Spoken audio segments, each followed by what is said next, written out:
রাতে দোকান খুলিয়ে কিনলেন শেক্সপিয়ার। জীবনে মদ ছন্নি, নেশা বলতে বই পড়া, শখ বিদেশি গাড়ির। সাদামাটা গৃহস্থ জীবন কাটানো ভিলেন বিকাশ রায়কে নিয়ে লিখেছেন দেবাশিস ভট্টাচার্য। আমি পাঠ করছি কণ্ঠে সুসময় ভট্টাচার্য ওরফে রনি, যার ইউটিউব চ্যানেলের নাম আপনাদের সবার প্রিয় এন্টারটেইনার রনি। শুরু করছি আজকের প্রতিবেদন, মন দিয়ে শুনতে থাকুন। তার মায়ের কাছে বাবা বললেন, তোমার এই ছোট্ট ছেলেটির লেখাপড়া কিচ্ছু হবে না, রেসাইটেশন শিখছে, নকল টকল করতেও পারে, যাত্রা থিয়েটারে নোটো সেজেই ওর দিন যাবে। কি অমুক ছিল সেই পর্যবেক্ষণ। বিকাশ রায় নিজেই পরে বলেছেন, বাবার ভবিষ্যৎবাণী অক্ষরে অক্ষরে ফলেছে। ওই নোটোই হয়ে দিন কাটলো আমার। যে সময়ের কথা, বিকাশ রায় তখন নেহাতি বালক, জন্ম 1916 নদিয়ার রানীনগরে। বিত্তবান জমিদার বংশের ছেলে, তবে পূর্বপুরুষের বাবুয়ানি এবং উড়নচণ্ডীপনায় ভাড়ার প্রায় সবটাই ততদিনে উজাড় হয়ে গিয়েছিল। টিকেছিল শুধু জমিদারি সূত্রে পাওয়া ওই রায় পদবিটুকুই। বাবা যুগল কিশোর কলকাতায় এসে সরকারি চাকরি নিলেন। যে কোনো আদর্শ পিতার মতোই তিনি চাইতেন ছোট ছেলে বিকু, মানে বিকাশ রায়ের কথা বলছি আর কি, ভালো লেখাপড়া শিখে আইসিএস হোক। বিকাশ বাবু ভর্তি হলেন ভবানীপুরের মিত্র ইনস্টিটিউশনে, কিন্তু তার বেশি আগ্রহ সেই রেসিটেশন, মানে আবৃত্তি আর কি। সেই শিক্ষা অবশ্য বাবার কাছেই শুরু। অভিনয়ও পরে আবার হাতে খড়ি হয়েছিল তার। তাই হাত পা নেড়ে পঞ্চ নদীর তীরে আবৃত্তি করে প্রশংসা কুড়লেন। বাবা যেই ইংরেজি ট্রান্সলেশন ধরলেন, বিকুর হাল কিন্তু তখন খারাপ। ম্যাট্রিকে বাংলায় লেটার এবং স্বর্ণপদক নিয়ে পাশ করলেন বিকাশ রায়। পড়তে গেলেন প্রেসিডেন্সি কলেজে, সেখানেও নাটকের ভূত তার ঘাড়ে। তখন ঘটল আর এক কাণ্ড। কলেজের থিয়েটারের দলে ঢুকে ঈশ্বরচন্দ্রের বৈকুণ্ঠের উইল পেলেন, বিনোদের ভূমিকা রোলও করে ফেললেন তিনি। চরিত্রের দাবি অনুযায়ী মদ সিগারেট সবই দরকার, কলেজের নাটকে মদ খাওয়া দেখানোর প্রশ্নই নেই। তবে সিগারেট রেখেই মহলা কিন্তু হলো। কিন্তু গোল বাঁধল শেষ বেলায়। চূড়ান্ত মহলা দেখতে এসে অধ্যক্ষ রেগে আগুন। প্রেসিডেন্সির ছেলেদের নাটকে সিগারেট খাওয়া, অতএব সেটি অভিনয় থেকে ছেঁটে দেওয়া হলো। যদিও সিগারেটের নেশা ততদিনে রক্ত হয়ে গেছিল বিকাশ রায়ের। আর মদ একের পর এক চলচ্চিত্রের খল চরিত্রের মদ্যপান, যার কাছে জল পানের মতো স্বাভাবিক ছিল, বা তার চেয়েও বেশি স্বাভাবিক ছিল ব্যক্তি জীবনে, তিনি কিন্তু নেশা করবেন, এতে আশ্চর্য কি হলেও সত্যি আশ্চর্য। কারণ কোনো দিন মদের গ্লাসে চুমুকটুকুও দেননি তিনি। ঘনিষ্ঠদের আড্ডায় এসব নিয়ে মজাও করেছেন। বিকাশ রায়ের বিভিন্ন লেখার সংকলন গ্রন্থ প্রকাশের সূত্রে বইপাড়ার প্রকাশক বামাচরণ মুখার্জি তার খুব কাছের মানুষ হয়ে উঠেছিলেন। একবার বিকাশবাবুর কাছে তিনি জানতে চান, নিজে মদ না খেলে মদ্যপানের রোলটা করা, মানে মদ্যপের নিখুঁত অনুভূতি বোঝা যায়। বিকাশবাবু তখন হেসে জবাব দিয়েছিলেন, অভিনয় তো মনে, মদ কি করবে। অভিনয়ের এই সাবলীলতাই বিকাশ রায়ের সবচেয়ে বড় সম্পদ। চলচ্চিত্র জগতের মানুষজন তো বটেই, একেবারে সাধারণ দর্শকও তার অভিনয় প্রতিভায় মজে থেকেছেন চিরটা কাল। তিনি আর আমাদের মাঝে নেই, তার পার্থিব শরীর নিয়ে, তার ভৌতিক শরীর নিয়ে, কিন্তু সেই স্বীকৃতি আজ পর্যন্ত একই রকম রয়ে গেছে। পুরোদস্তুর নায়ক তিনি ছিলেন না, নায়কোচিত দর্শনধারী তাও বলা যায় না, কিন্তু চরিত্রাভিনেতা হিসেবে নিজেকে তিনি বারবার যে উচ্চতায় নিয়ে গেছিলেন তা ভোলার নয়। যখন খল চরিত্র করতেন মনে হতো এক ঘৃণ্য লোক, এর থেকে ঘৃণ্য লোক বোধহয় আর হয় না। 42টা ছবিতে অত্যাচারী অফিসার মেজর ত্রিবেদীর চরিত্রে তার অভিনয় তো বাংলা চলচ্চিত্রের ইতিহাসে কিংবদন্তি হয়ে গেছে। অনেকেরই 42 ছবিটি অত্যন্ত প্রিয় চলচ্চিত্রের মধ্যে পড়ে।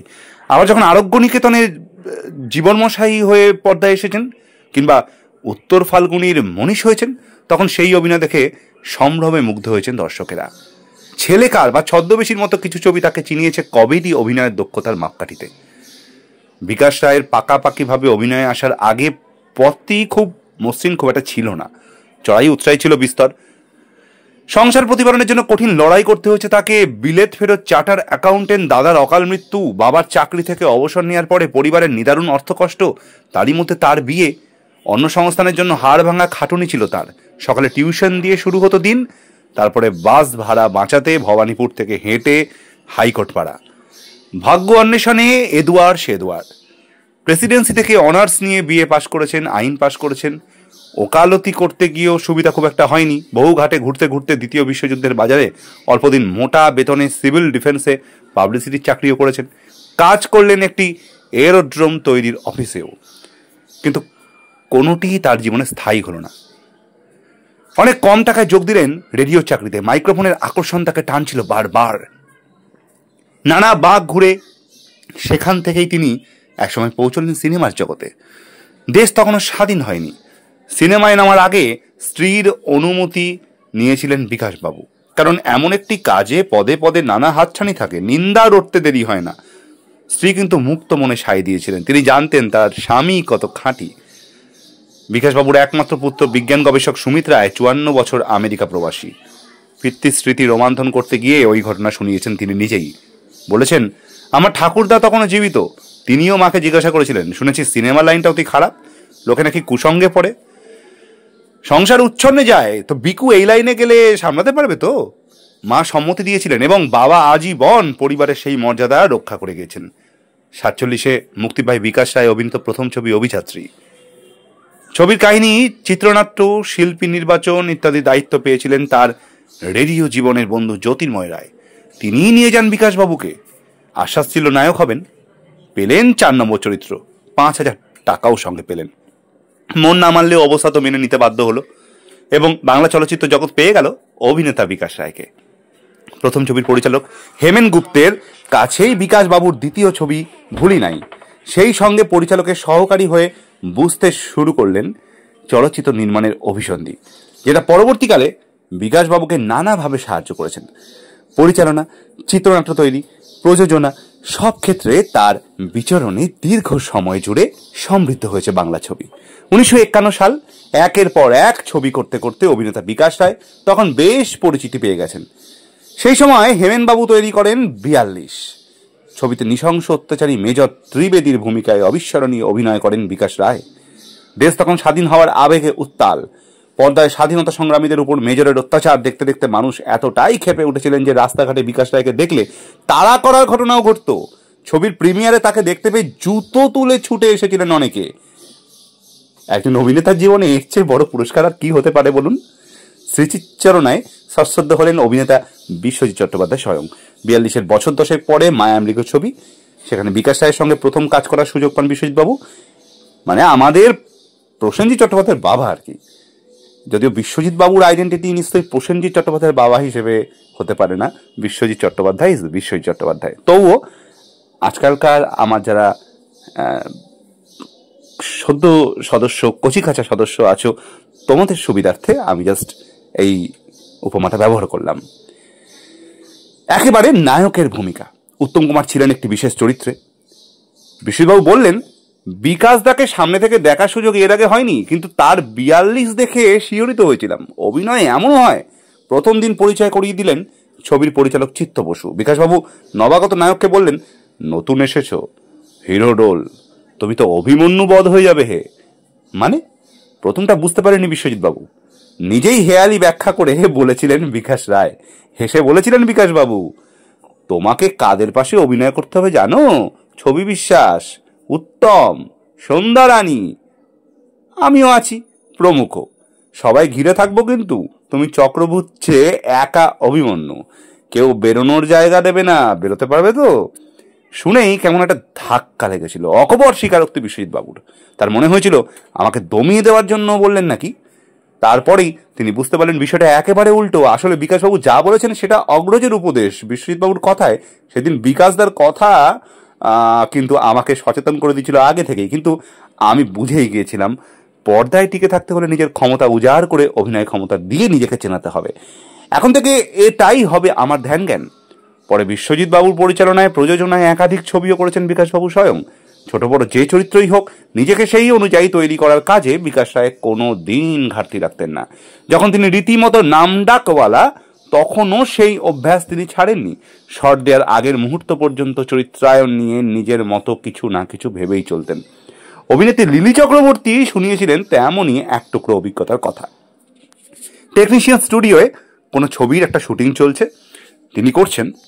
পাশের ফ্লোরে অন্য কোনো ছবি বিকাশ রায় নিজে করছেন। এক ফাঁকে বাইরে বেরিয়ে লিলি দেবী দেখেন পুলিশ অফিসারের পোশাক পরা বিকাশবাবু বাইরের চত্বরে খুঁড়িয়ে খুঁড়িয়ে হাঁটছেন। কি হয়েছে বিকাশদা, পায়ে লাগলো নাকি? তার প্রশ্নে বিকাশ রায় জানিয়েছিলেন, এই পুলিশ অফিসারের চরিত্রে একটু পা টেনে হাঁটলে ভালো হবে মনে হয়েছে বলে তিনি শটের আগে সেটা অভ্যাস করছেন। ফ্লোরে অন্য কেউ কিন্তু তা জানেনি, বোঝেননি, তারা শুধু শটটাই দেখেছেন। আমি সিরাজের বেগম ছবিতে মির্জাফর হয়েছিলেন বিকাশবাবু, সিরাজের ভূমিকায় বিশ্বজিৎ বাবু। শট দেওয়ার সময় বিশ্বজিতের মনে হতো বিকাশ রায়ের মির্জাফর যেন একটু ভালো মানুষ গোছেন, চুপচাপ বসে মালা জপছেন আর ঘাড় হেলিয়ে তাকাচ্ছেন। ক্রূরতার প্রকাশ কি কম হচ্ছে?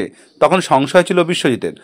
এখন বললেন, পরে ছবি দেখে মালুম হলো মির্জাফর চরিত্রকে কি অসীম দক্ষতায় জীবন্ত করে তুলেছিলেন বিকাশদা।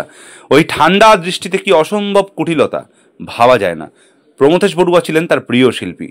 অভিনয়ে আসার আগেই বড়ুয়া সাহেবের স্টাইল তাকে টানত। ফিল্মে পরিমিতি বোধের অনুভূতি তিনি বুঝতে শিখেছিলেন প্রমথেশ বড়ুয়ার ছবি দেখেই। বিকাশ রায়ের কাটা কাটা সংলাপ বলার ভঙ্গিতেও অনেকে তাই বড়ুয়া স্টাইল খুঁজে পান। আবৃত্তির প্রতি অনুরাগ তো শৈশব থেকেই ছিল, তাই প্রতিটা শব্দ উচ্চারণে যত্ন এবং স্বর প্রক্ষেপণ তার অভিনয় প্রতিভায় যোগ করেছিল বাড়তি মাত্রা। কিন্তু তার বাইরেও আবৃত্তি তাকে প্রেরণা দিত। কাজ থেকে ফিরে সময় পেলেই ছেলে সুমিতের সঙ্গে বসে কত কি যে পড়তেন। শেষের কবিতা, ম্যাকবেথ, সঞ্চয়িতার পাতা উল্টে কোনো কবিতা। বাবা ছেলের পাঠে ঘর গম গম করে উঠত। ছেলেকে ডাকতেন বেনুবাবু বলে, তবে ছেলে মেয়ের মুখে সাদা মাঠা বাবা শুনতে চাইতেন না। তাকে সন্তানেরা বলতেন বাবু। ধমনীতে জমিদারের রক্ত বলেই হয়তো কর্তা ডাকটিও অপছন্দের ছিল না। ছেলেকে নিয়ে এক সান্ধ্য পাঠের আড্ডায় একদিন ঘটল মজার কাণ্ড। সেদিন শেক্সপিয়ারের লেখা পড়া হবে। বিকাশ রায়ের বাড়ি ছিল বইয়ের গুদাম। পুস্তক অনুরাগী এই অভিনেতার নিজস্ব সংগ্রহে ছিল কয়েক হাজার বই, তাই যোধপুর পার্কের ভাড়া বাড়িতে কয়েক হাজার বই রাখার জন্য কাজের বাইরে সর্বদা বই নিয়ে মগ্ন থাকতেই স্বচ্ছন্দ বোধ করতেন শিল্পী। তার ছেলের কথায় বাবুকে বইয়ের পোকা বলা যেতেই পারে, এবং সেই সময় হতো বলা। বাড়ি জুড়ে শুধুই বই, বই আর বই, কত রকম বিষয়। বিশেষ কোনো বাজবিছার নেই। বই পেলে তিনি কোনো বাজবিছার নেই তা কিনে ফেলতেন। ছেলেকেও বইয়ের নেশা ধরিয়ে দিয়েছিলেন পুরোদস্তুর। কিন্তু সেদিন শেক্সপিয়ার পড়তে গিয়ে দেখা গেল রচনা সামগ্রী বেপাত্তা। তন্ন তন্ন করে খুঁজে বোঝা গেল কোনো বহিরাগত অতিথি হয়তো নিজের ভেবে সেটি কোনোদিন হস্তগত করেছেন। সে হোক, তা বলে শিক্ষিতের বাড়িতে একটা শেক্সপিয়ার থাকবে না? রবীন্দ্রনাথ এবং শেক্সপিয়ার যে বাড়িতে নেই সে বাড়ি বাসের যোগ্যই না। মেজাজ হারালেন বিকাশবাবু। অতএব সিদ্ধান্ত হলো তখনই শেক্সপিয়ারকে বাড়িতে এনে পুনঃস্থাপন করতে হবে। ছেলেকে বলেন, বেনুবাবু গাড়ি বের করো। পুত্র সুমিতবাবুর মনে আছে তিনি গাড়ি চালিয়ে বাবাকে নিয়ে এলেন চৌরঙ্গীর ফারপো হোটেলের কাছে। ফুটপাতের এক পরিচিত বই বিক্রেতা তখন ঝাঁপ ফেলে শোয়ার আয়োজন করছেন। বই পাওয়া গেল তার ভাণ্ডারে। স্বস্তি পেল বিকাশ রায়। আরও একবার একইভাবে রবীন্দ্রনাথের ছিন্নপত্র খুঁজে পাননি। পরদিন বিশ্বভারতীর গ্রন্থন বিভাগে কিনতে গিয়ে শুনলেন ছাপা নেই, আপাতত বাজেট বরাদ্দও নেই। সুমিতবাবু বললেন, বাবু ওদের বললেন আমি যদি গোপনে ছাপার টাকা দিয়ে দিই তাহলে নেবেন, কাউকে বলতে হবে না, শুধু ছাপলেই হবে। শুনে বিশ্বভারতীর কর্তারা তো হতবাক। প্রসঙ্গ শুরু হয়েছিল আবৃত্তির কথা দিয়ে, সেখানেই ফিরে যাক। এখন যে শ্রুতি নাটকের চল, বিকাশবাবু তার অন্যতম সূচনাকার। তার পরিচালনায় শেষের কবিতা ছিল প্রথম মঞ্চস্থ শ্রুতি নাটক। লিলি চক্রবর্তী বললেন, একদিন স্টুডিওয়ে কাজ করছি, একটু বাইরে বেরোতেই দেখি বিকাশদা, সৌমিত্রদা মানে সৌমিত্র চট্টোপাধ্যায় তখন পাশের ফ্লোরে ঢুকছেন। আমাকে দেখিয়ে বিকাশদাকে বললেন, তুমি লিলিকে ওটা বলেছ? বিকাশদা বললেন, এখনই বলবো। তারপরে শেষের কবিতায় আমাকে লাবণ্য চরিত্র দিলেন। সৌমিত্রদা অমিত যত্ন করে ধরে ধরে শিখিয়েছিলেন বিকাশদা। উত্তর কলকাতায় আমার রাজবল্লভ পাড়ার বাড়িতেও গিয়েছেন বোঝাতে। দারুণ হিট হয়েছিল। চিত্র পরিচালক হিসেবে বিকাশ রায়ের অন্যতম উল্লেখযোগ্য কাজ মনোতীর্থ হিংলাজ। আনুমানিক 1.5 ছবিতে কাজ করেছেন তিনি। পরিচালনা করেছেন 8টি ছবি, এর মধ্যে 5টি আবার নিজেরই প্রযোজনা। মনোতীর্থ হিংলাজ তার একটি। ছবির নায়ক থিরুমলের চরিত্রে উত্তম কুমার, নায়িকা সাবিত্রী ছিলেন কুন্তির ভূমিকায়। দীঘার কাছে সমুদ্র সৈকতের বালিয়াড়িতে মরুভূমি বানানো হয়েছিল। ছবিতে ব্যবহারের জন্য 2টি উট এনে রেখেছিলেন। এক চরম নাটকীয় মুহূর্তে মানসিক বিকারগ্রস্ত থিরুমল আচমকা কুন্তির গলা টিপে ধরবে। সেই দৃশ্য গ্রহণের কয়েকদিন আগে উত্তম কুমার চুপচাপ। বিশেষ কথা বলছেন না কারোর সঙ্গে, কেমন যেন আত্মভোলা ভাব। শুটিং শুরু হলো, উত্তম কুমারের দৃষ্টি বেশ স্বাভাবিক লাগছে। গলা টিপলেন যখন, তখন যেন তিনি তার নিজের মধ্যে নেই। সাবিত্রীর দম বন্ধ হয়ে যাচ্ছে। শট শেষ করেই ছুটে এলেন পরিচালক বিকাশ রায়। সাবিত্রী তখন হুঁশ নেই, বমি করে অজ্ঞান। জল টল দিয়ে তাকে সুস্থ করে বিকাশবাবু উত্তমকে ধমক দিলেন, এই তুই তো ন্যাচারাল অ্যাক্টিং করতে গিয়ে মেয়েটাকেই মেরে ফেলছিলি রে। উত্তম বলেন, সাবু প্লিজ ক্ষমা করে দে। ছবির কাজ যখন কমে এলো তখন বেশি বয়সে মঞ্চে গেলেন বিকাশ রায়। সেও অনেক সাধ্য সাধনার পরে আর কি। তরুণ কুমার, মানে উত্তম কুমারের ভাই বুড়ো চ্যাটার্জি, তরুণ কুমার চট্টোপাধ্যায় এবং সত্য বন্দ্যোপাধ্যায় এক রকম জোর করেই রাজি করালেন তাকে। প্রথম নাটক চৌরঙ্গি, তিনি স্যাটাবোস, মানে সিনেমায় যে স্যাটাবোস আমরা চলচ্চিত্র দৌড়াতে উত্তম কুমারের বাজার মাত করা অভিনয়ে দেখেছি, সেই চরিত্রকে মঞ্চে ফোটাতে গোড়ায় খুব আপত্তি ছিল বিকাশবাবু। বলেছিলেন উত্তমকে পর্দায় দেখার পরে ও আমাকে দর্শক নেবেই না। উত্তম তো শুনে বলেছিলেন, তুমি নিজেকে এত কম ভাবছো কেন হে, আমি জানি তুমি নিজের মতো করে চরিত্র ফোটাবে, আমি দেখতে যাব। বিকাশবাবু উত্তরে বললেন, দর্শক আসনে তোকে দেখলে আরও তো নার্ভাস হয়ে যাবো রে। উত্তম কুমার গিয়েছিলেন, না জানিয়ে অন্ধকারে হলে ঢুকে বসে পড়েছিলেন। পরে গ্রিন রুমে গিয়ে জড়িয়ে ধরেছিলেন তার বিকাশ দাকে। এরপরেও আরও কয়েকটি নাটকে অভিনয় করেন বিকাশ রায়। প্রায় সবই তরুণ কুমার সত্য বন্দ্যোপাধ্যায়ের সঙ্গেই। কাজের জগতের বাইরে বিকাশ রায় ছিলেন একেবারেই পারিবারিক, স্বামী, বাবা, গৃহকর্তা, ঠিক যেমনটি হন আর কি। তার ছেলের কাছে শুনেছি ওদের বাড়িতে ফিল্ম নিয়ে আলোচনা কার্যত নিষিদ্ধ ছিল। বাবার সহকর্মী বন্ধুদের আর 5 জনের মতোই কাকা জেঠু বলেই সম্বোধন করতে হতো। উত্তম কাকা, ভানু কাকা মানে ভানু ব্যানার্জি, পাহাড়ি সান্যালকে পাহাড়ি জেঠু, হেমন্ত মুখার্জিকে হেমন্ত কাকা, বসন্ত চৌধুরীকে বসন্ত কাকা ইত্যাদি আর কি। তারা কাজের সূত্রে বাড়িতেও আসতেন, কিন্তু সৌজন্যের বাইরে সেখানে ছোটদের প্রবেশ অধিকার ছিল না। বিকাশবাবুর বইয়ের প্রকাশক বামাচরণবাবু বলেছেন, তিনি বছর 10 প্রায় নিয়মিত বিকাশ রায়ের যোধপুর পার্কের বাড়িতে যাতায়াত করলেও সিনেমার লোকজনকে বড় একটা খুব একটা দেখেননি। দেখেছেন এক নিপার সাদামাটা গৃহস্থ বিকাশবাবুকে। ছেলে দীর্ঘদিন বিদেশে, মেয়ে বিবাহিত, পরে মারাও যান। বাড়িতে সেই সময়ে শুধু স্ত্রী আর তিনি। কাজ না থাকলে তার একমাত্র বিনোদন ছিল বই এবং গান শোনা। সিগারেট খেতেন, বিদেশি গাড়ির শৌখিনতা ছিল, আর হয়তো বংশের ধারায় ওই কোঁচানো ধুতি, গিলে করা পাঞ্জাবি পরতে একটু বেশি পছন্দ করতেন। কিন্তু ব্যক্তিগত জীবনচর্চায় অন্য কোনো উজ্জ্বলতাকে প্রশ্রয় দেননি কখনো। আমেরিকা থেকে তার ছেলে সুমিতবাবু জানিয়েছেন, দেশ ছাড়ার আগে পর্যন্ত আমরা সাধারণত একসঙ্গে রাতের খাবার সারতাম। নিয়মটা বাবুই চালু করেছিলেন। তখন খাবার টেবিলে বাবু, মা, আমি, বোন সবাই মিলে কথা হতো। সারাদিন কে কী করলাম তা নিয়ে আলোচনা হতো। বাবু লেখাপড়ার খোঁজ নিতেন।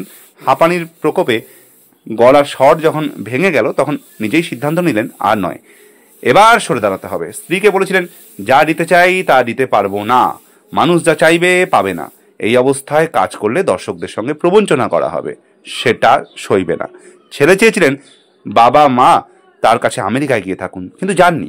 নিজের শহর, চেনা পরিমণ্ডল তাকে পিছু টেনে ধরেছে বারবার। শেষ জীবনে তার 431 যোধপুর পার্কের ভাড়া বাড়ির রাস্তার দিকের বারান্দায় আরাম কেদারায় বসে চলমান জীবন দেখতেন, বই পড়তেন, অথবা আত্মমগ্ন হয়ে ভাবতেন। কোনোদিন কোনো অভিযোগ ছিল না, চাহিদাও ব্যক্ত করেননি। জীবনের পাওয়া না পাওয়া নিয়ে নীরবই থেকেছেন। কারো হয়তো মনে পড়তে পারে বন পলাশির পদাবলীর ছবির সেই দৃশ্য। কর্মজীবনের শেষে আপন ঘরে ফিরে জগৎ ও জীবনকে যেন নতুন করে চিনলেন শিক্ষক গিরিজা প্রসাদ। বড় বেদনার সেই অনুভব। ভাঙা মনে ক্লান্ত পায়ে হেঁটে আসছেন তিনি। নেপথ্যে ভেসে আসছে সঙ্গীত, সাথী হারার গোপন ব্যথা। বলবো, যারে যে জন কোথা। 1987 সালে জীবনাবসান হয় বিকাশ রায়ের। বয়স তখন 71। আমি এটি পিনাকপানি ভট্টাচার্য মহাশয়ের ফেসবুক পোস্ট থেকে সংগ্রহ করেছি। এই লেখাটি প্রকাশ পেয়েছিল আনন্দবাজার পত্রিকায়। ফেসবুক আনন্দবাজার পত্রিকা, পিনাকপানি ভট্টাচার্য, এবং প্রথমেই নাম উল্লেখ করেছি লেখকের। ইনাদের প্রমুখ, ইনাদের সকলকে জানাই এই ভিডিওর সম্পূর্ণ ক্রেডিট। এই ভিডিও তাদের, আমি তাদেরই উৎসর্গ করলাম আপনাদের উদ্দেশ্যে, এবং তাদের আন্তরিক ধন্যবাদ। সেই সঙ্গে এত লেন্দি ভিডিও, বড় ভিডিও এতক্ষণ ধরে মনোযোগ দিয়ে শোনার জন্য আপনাদের জানাই এই চ্যানেলের তরফ থেকে সশ্রদ্ধ প্রণাম, ভালোবাসা, শুভেচ্ছা, প্রীতি, আন্তরিক ধন্যবাদ। খুব ভালো থাকুন। সর্বশেষে এমন একটা কথা আমি অ্যাড করব। দেখুন, অনেকেই আজকাল খুব ডিপ্রেসড হয়ে যান, খুব হতাশায় ভোগেন। একবার ভাবুন তো, বিকাশ রায়ের মতো একজন কীর্তিমান পুরুষ তিনি শেষকাল অবধি আমেরিকায় যাওয়ার সুযোগ পেয়েও, বহু প্রলোভন পেয়েও, বহু ভালো থাকতে পারতেন তিনি, তারপরেও কিন্তু বইয়ের জগৎ নিয়ে, তার অভিনয় নিয়ে, তার শিল্প নিয়ে একটা নিপাট ছাপোষা মধ্যবিত্ত বাঙালির জীবনযাপন করেছেন তার দোকামরার ভাড়া বাড়িতে। আমাদের স্বপ্ন থাকে বাড়ি হলে আরো বড় বাড়ি, আরো বড় ফ্ল্যাট। কলকাতা শহরে একটা ফ্ল্যাট হলে মনে হয় না আমার মধ্যমগ্রামে কেন ফ্ল্যাট থাকবে, আমার বিরাটিতে কেন ফ্ল্যাট থাকবে, সোদপুর আগরপাড়ায় কেন ফ্ল্যাট থাকবে, আমার নিউ টাউনে কেন থাকবে না, আমার বালিগঞ্জ যে কেন ফ্ল্যাট থাকবে না, আমার কালীঘাটে কেন, একদম স্কাইওয়াকের পাশে একটা সব থেকে বড় ফ্ল্যাটের সব থেকে টপ ফ্লোরটা আমার কেন হবে না। আকাঙ্ক্ষা থাকতেই পারে, স্বপ্ন না থাকলে, আকাঙ্ক্ষা না থাকলে টাটা হওয়া যাবে না, আম্বানি হওয়া যাবে না, আব্দুল কালাম হওয়া যাবে না, স্বামীজি হওয়া যাবে না। কিন্তু এটাও দেখতে হবে যে চেষ্টা করতে গিয়ে সেটা যদি উচ্চাকাঙ্ক্ষায় পরিণত হয়, সবসময় সেটা খারাপ তা বলছি না, কিন্তু কোনো সময় অবশ্যই সেটা খারাপ, এবং সেটাকে না পাওয়ার জন্য ডিপ্রেসড হওয়াটা ঠিক নয়। কত লোকের নিজের বাড়ি করার স্বপ্ন থাকে, গাড়ি করার স্বপ্ন থাকে, কিন্তু কত লোক জানেন অনেক সচ্ছল, অনেক সুযোগ থাকার পরেও সারা জীবন ভাড়া গাড়ি করেই চলে, বাসে ট্রেনেই চলে, ভাড়া বাড়ি করেই থাকে।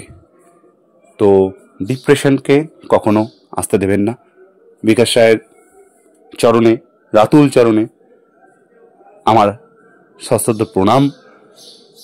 তার জীবন থেকে, শুধু তার জীবনের এই হিস্ট্রি শুনলে হবে না, এই হিস্ট্রিগুলো থেকে, আমার প্রতিটা হিস্ট্রির ভিডিও থেকে, ইনফরমেটিভ ভিডিও থেকে, তার জীবন থেকে তার কীর্তিটা আমাকে খুঁজে বের করতে হবে। আমাদের ডিপ্রেশন কাটানোর জন্য, আমাদের সুস্থ লাইফ লিড করবার জন্য মোরাল অফ দ্য স্টোরিটা খুঁজে বের করতে হবে। এটা খুব দরকার। ইতিহাস আমরা পড়ি, ইতিহাস আমরা জানি, ঐতিহাসিক ভিডিওগুলো দেখি, শুধু সাল তারিখ মুখস্থ করবার জন্য নয়, সেখান থেকে কি বুঝলাম সেটা নিজের জীবনে প্রয়োগ করাটা খুব ইম্পর্টেন্ট বলে আমি মনে করি। আজকে ভিডিও এইটুকুই। নেক্সট ভিডিও আবার অ্যাজ ইউজুয়াল নিয়মিত সময়ে প্রত্যেক দিনের মতো কালকে চলে আসবে আপনাদের জন্য। সঙ্গে থাকুন, চ্যানেলটির পাশে থাকুন। ভিডিওটি ভালো লাগলে লাইক, কমেন্ট, শেয়ার করবেন, আর চ্যানেলটিকে সাবস্ক্রাইব করতে ভুলবেন না।